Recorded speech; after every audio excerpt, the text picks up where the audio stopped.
নমস্কাৰ মোৰ প্ৰিয় বন্ধু বান্ধৱসকল, তোমালোকে কেনেকৈ আছা? আশা কৰোঁ ঈশ্বৰৰ কৃপাত তোমালোকে একদম ভালেই আছা। চ' বন্ধুসকল, তোমালোকৰ কাৰণে আহি গ'ল এটা মজাৰ ভিডিঅ' যিটো চাই তোমালোকে বহুত এটা ভাল মাৰ্কছ পাবা বুলি মই আশা কৰোঁ। কাৰণ বন্ধুসকল, তোমালোকে যদি ইয়াতে ডিগ্ৰী যদি ভাল মাৰ্কছ নানা, 6 চেমত যদি ভাল মাৰ্কছ নানা, তেতিয়াহ'লে পিছলৈ তোমালোকৰ টেটত বহুতো সমস্যাই দেখা দিব। আৰু যদি তোমালোকে ভাল মাৰ্কছ আনিব বিচাৰা, তেতিয়াহ'লে তোমালোকে গোটেই কুৱেশ্যনখিনি ভালদৰে মুখস্থ কৰিব লাগিব, ভালদৰে চাব লাগিব, বুজিব লাগিব, অধ্যয়ন কৰিব লাগিব, তেতিয়াই তোমালোকে এটা ভাল মাৰ্কছ পাবলৈ সক্ষম হ'বা। চ' বন্ধুসকল, ইয়াত মই তোমালোকৰ আগতেও কেইবাটাও ভিডিঅ' আপলোড কৰি দিছোঁ আৰু এতিয়া মই তোমালোকক আপলোড কৰিবলৈ গৈ আছোঁ BA পলিটিকেল ছায়েন্সৰ যিটো তোমালোকৰ আধুনিক ৰাজনৈতিক দৰ্শন, সেইটোৰ পল HC 6016 যিটো পাৰ্ট হয় তাৰ ছেকেণ্ড চেপ্টাৰটো, ইউনিট ছেকেণ্ড, এইটো হৈছে ৰমন্যাস, সেই চেপ্টাৰৰ বিষয়ে আমি আলোচনা কৰিম। ঠিক আছে, ইয়াত ফাৰ্ষ্ট কুৱেশ্যনটো তোমালোকৰ আছে, সাধাৰণ ইচ্ছা বুলিলে কি বুজা? ঠিক আছে, এনচাৰটো হ'ব সাধাৰণ ইচ্ছা ধাৰণাটো যাক ৰুছুৱে আগবঢ়াইছিল, ব্যক্তিৰ সকলো প্ৰকৃত ইচ্ছাসমূহকে সাধাৰণ ইচ্ছা বোলে। এই যিটো সংজ্ঞা সেইটো কোনে দিছিলে? যাক ৰুছুৱে আগবঢ়াইছিল।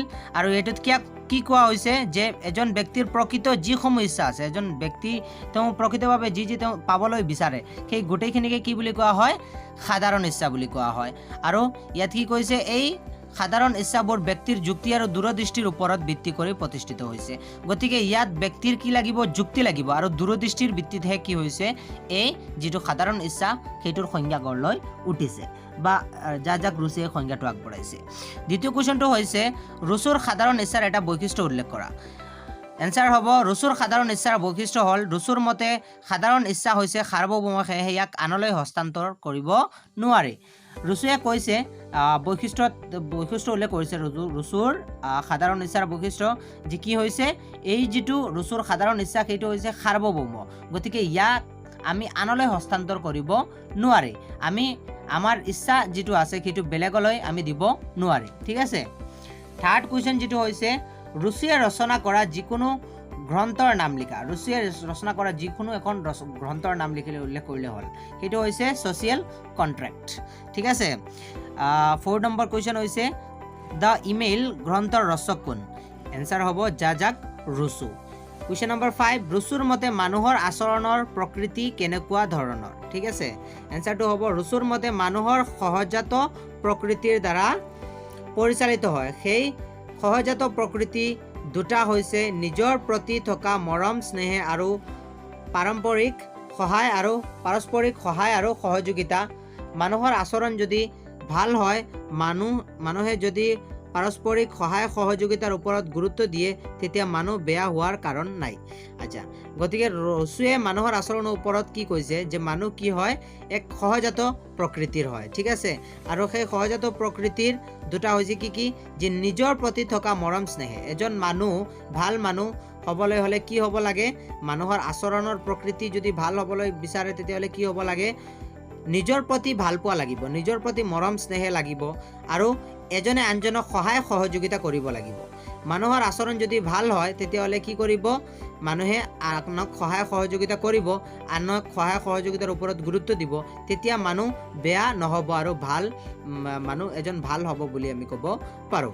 গতিকে ৰুছুৱে কি কৰিছে? মানুহ আচৰণৰ বিষয়ে কৈছে যে মানুহৰ আচৰণ আচলতে ভাল, আৰু মানুহ কি হৈ থাকে? মানুহে যদি পৰস্পৰ সহায় সহযোগিতা কৰে, মৰম স্নেহে কৰে, তেতিয়াহ'লে কি হ'ব? মানুহৰ অভ্যাস বা মানুহৰ যিখিনি স্বভাৱ সেইখিনি বেয়ালৈ পৰিণত নহয়, আৰু মানুহ কি হৈ যাব? ভাল হৈ পৰিব। কুৱেশ্যন নম্বৰ 6, ৰুছুৰ মতে ৰাষ্ট্ৰৰ উৎপত্তিৰ আগতে মানুহে কেনেকুৱা প্ৰকৃতি অৱস্থাত বাস কৰিছিল?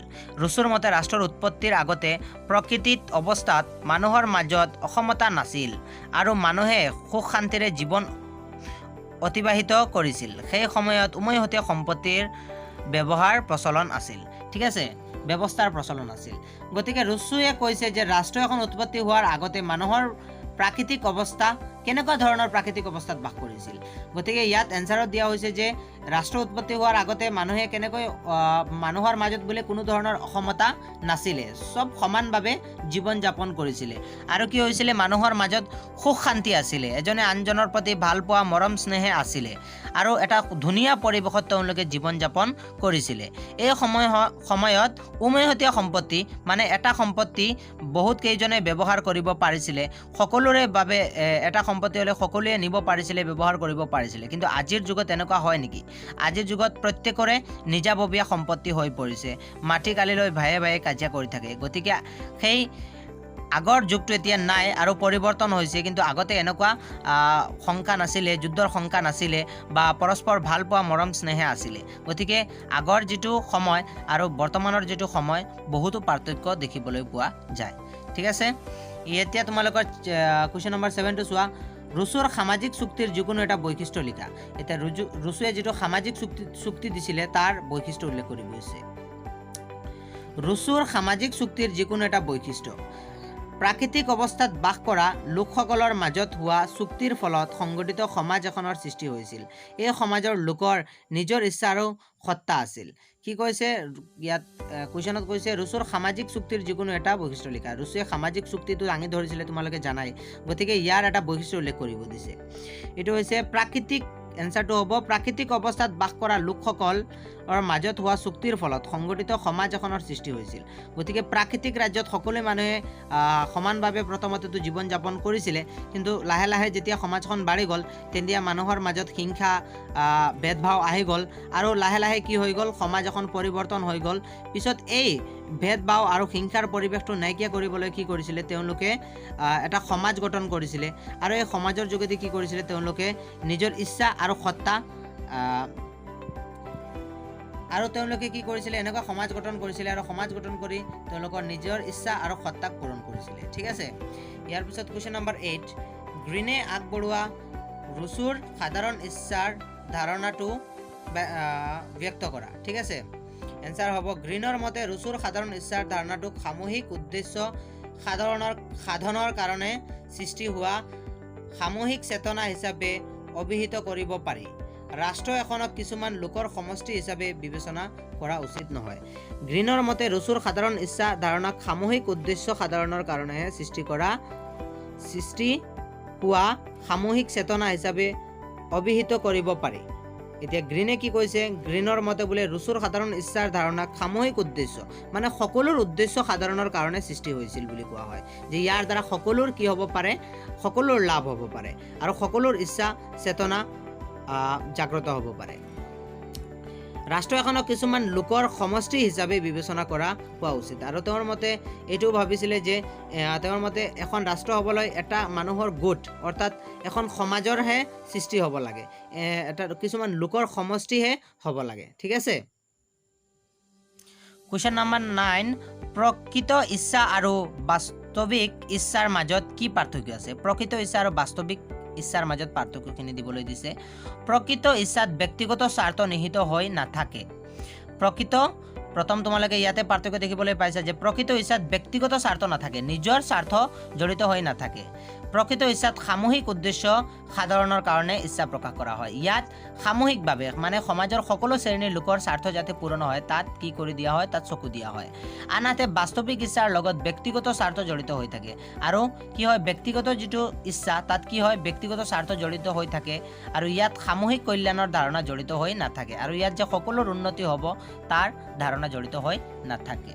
ঠিক আছে, কুৱেশ্যন নম্বৰ 10, ৰুছুৰ সাধাৰণ ইচ্ছাৰ ধাৰণা যিকোনো এটা অসোৱা উল্লেখ কৰা। ৰুছুৱে যিটো সাধাৰণ ইচ্ছাৰ সংজ্ঞা দিছিলে, এই যিটো ধাৰণা আগবঢ়াইছিলে তাৰ এটা কি অসোৱা, তাৰ এটা দোষ উল্লেখ কৰিব দিছে। ঠিক আছে, এনচাৰ হ'ব ৰুছুৰ সাধাৰণ ইচ্ছাৰ ধাৰণাৰ যিকোনো এটা অসোৱা হৈছে ৰুছুৰ সাধাৰণ ইচ্ছাৰ ধাৰণা স্পষ্ট নহয়। এইটো যিটো ধাৰণা দিছিলে সেইটো তেওঁ স্পষ্ট ৰূপত দাঙি ধৰিব পৰা নাছিলে। ঠিক আছে, কুৱেশ্যন নম্বৰ 11, সাধাৰণ ইচ্ছা এটা গুৰুত্বপূৰ্ণ গুণ উল্লেখ কৰা। সাধাৰণ ইচ্ছা অবৈধ, ব্যক্তিৰ ব্যক্তিগত বিভাজন কৰিব নোৱাৰাৰ নিচিনা সাধাৰণ ইচ্ছাকো বিভাজন কৰিব নোৱাৰি। ঠিক আছে, গতিকে ইয়াত কি কৈছে, এজন মানুহৰ যেনেকৈ সাধাৰণ যিদৰে আমি ব্যক্তিত্বৰ বিভাজন কৰিব নোৱাৰোঁ ঠিক সেইদৰে আমি কি কৰিব নোৱাৰোঁ, এজন ব্যক্তিৰ সাধাৰণ ইচ্ছাকো আমি কি কৰিব নোৱাৰোঁ, বিভাজন কৰিব নোৱাৰোঁ। ঠিক আছে, এইটো হৈছে এটা পৰম গুণ। কুৱেশ্যন নম্বৰ 12 তোমালোকৰ আগত মেৰী উলষ্টনক্ৰাফ্ট কোন আছিল? মেৰী উলষ্টনক্ৰাফ্ট এগৰাকী নাৰীবাদী লেখক আছিল। তেওঁ এগৰাকী নৈতিক আৰু ৰাজনৈতিক দাৰ্শনিক আছিল যিয়ে আধুনিক সমাজৰ মহিলাৰ অৱস্থা বৰ্ণনা কৰিছিল। এতিয়া মেৰী উলষ্টনক্ৰাফ্ট এগৰাকী নাৰীবাদী লেখক আছিল। তেওঁ নাৰীৰ বিষয়ে লিখিছিল আৰু এগৰাকী নৈতিক আৰু ৰাজনৈতিক দাৰ্শনিকো আছিল। তেওঁ এগৰাকী দাৰ্শনিকো আছিল, নৈতিক আৰু ৰাজনৈতিক। আধুনিক সমাজৰ মহিলাৰ অৱস্থা বৰ্ণনা কৰিছিল আৰু তেওঁ কি কৰিছিল? আধুনিক অৱস্থাত মহিলাৰ অৱস্থা কেনেকুৱা হ'ব লাগে তাৰ বিষয়ে তেওঁ উল্লেখ কৰিছে। মেৰী উলষ্টনক্ৰাফ্ট মহিলাৰ মাজত শৈক্ষিক আৰু সামাজিক ক্ষমতা প্ৰতিষ্ঠা কৰাৰ পক্ষে থিয় দিছিল। তেওঁ মহিলাসকলৰ শিক্ষা আৰু সমাজত যাতে তেওঁলোকে ইকুৱেলিটি পায় তাৰ কাৰণে তেওঁ কি কৰিছিলে?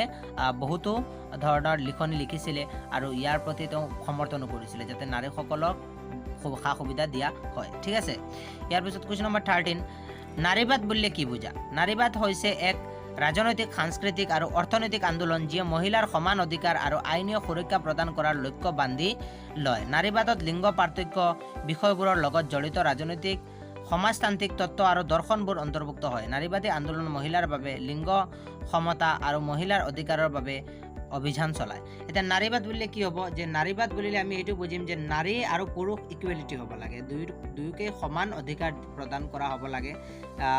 আৰু সমাজত যে এই উৎপীড়ন হৈছে, নাৰীসকলক যে অৱজ্ঞা কৰা হৈছে, তেওঁলোকক কোনো স্থানতে স্থান দিয়া নাই, সেইটো দেখি নাৰীসকলে কি কৰিছিলে?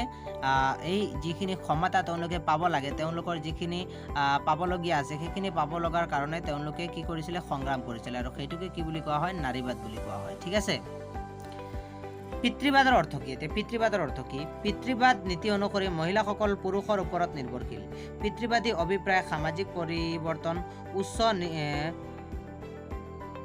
নিহিতাৰ্থবোৰ লগত জড়িত কাৰ্যবোৰৰ লগত জড়িত নহয়। পিতৃবাদে মহিলাসকলক অবিকশিত মানুহ হিচাপে প্ৰতিফলিত কৰে। অৰ্থাৎ পিতৃবাদ হিচাপে কি কৰা হৈছে? মহিলাসকলক অৱজ্ঞা কৰা হৈছে, তেওঁলোকৰ কি হৈছে? পুৰুষৰ তলতীয়া কাম কৰিব লগা হৈছে আৰু পুৰুষৰ যে তেওঁলোকে মাত্ৰ কাম কৰিবলগীয়া ঘৰৰ বান্ধি হিচাপে তেওঁলোকে ৰাখিছে। ঠিক আছে, আৰু এই পিতৃবাদৰ দ্বাৰা মহিলাসকলক কি কৰা হৈছে? অবিকশিত হিচাপে ৰখা হৈছে। তেওঁলোকৰ প্ৰতিফলন ঘটিব পৰা নাই, তেওঁলোকে প্ৰতিফলিত হ'ব পৰা নাই। ঠিক আছে, কুৱেশ্যন নম্বৰ 15 মেৰী উলষ্টনক্ৰাফ্টৰ ৰচিত এখন গ্ৰন্থৰ নাম লিখা। এইটো হ'ব তোমালোকৰ a vindication of the rights of women, এখন হৈছে, আনটো হৈছে thoughts of the education of daughters. ঠিক আছে, কুৱেশ্যন নম্বৰ 16 নাৰীবাদৰ দুটা বৈশিষ্ট্য উল্লেখ কৰা। নাৰীবাদৰ দুটা বৈশিষ্ট্য উল্লেখ কৰিব হৈছে, চোৱা। নাৰীবাদ হৈছে এক মতাদৰ্শ যিয়ে মহিলাই সন্মুখীন হোৱা অন্যায়, অবিচাৰ আৰু শোষণৰ বিৰুদ্ধে যুঁজ দিয়ে। ইয়াত কি হৈছে? মহিলাসকলে কি কৰে? নাৰীবাদে কি কৰিছে? মহিলাসকলে যে সমাজত অন্যায় অবিচাৰ হৈ আছে সেইখিনি তেওঁলোকে কি কৰিছে? এই শোষণৰ বিৰুদ্ধে তেওঁলোকে যুঁজ দিছে, তেওঁলোকে আন্দোলন কৰিছে। ঠিক আছে, ইয়াৰ পিছত 2 নম্বৰটো হ'ব নাৰীবাদ হৈছে মহিলাৰ বাবে দৰকাৰী সমান ধৰণৰ সামাজিক, সাংস্কৃতিক, ৰাজনৈতিক আৰু অৰ্থনৈতিক অধিকাৰ প্ৰতিষ্ঠা কৰাত আন্দোলনৰ সংমিশ্ৰণ। ঠিক আছে, এতিয়া নাৰীবাদে হৈছে কি? মহিলাৰ বাবে দৰকাৰী সমান ধৰণৰ যাতে তেওঁলোকে সামাজিক, সাংস্কৃতিক, ৰাজনৈতিক ক্ষমতা লাভ কৰে তাৰ বাবে কৰা এক আন্দোলনৰ সংমিশ্ৰণ বুলি ক'ব পাৰি। ঠিক আছে, গতিকে বন্ধুসকল এইখিনি আছিলে শৰ্ট কুৱেশ্যন। যদি তোমালোকৰ লং কুৱেশ্যন আনচাৰ লাগে তেতিয়াহ'লে তোমালোকে কমেণ্ট কৰি জনাই দিবা আৰু মই তোমালোকৰ কাৰণে ভিডিঅ' আপলোড কৰি থাকিম। ধন্যবাদ বন্ধুসকল ভিডিঅ'টো চোৱাৰ কাৰণে।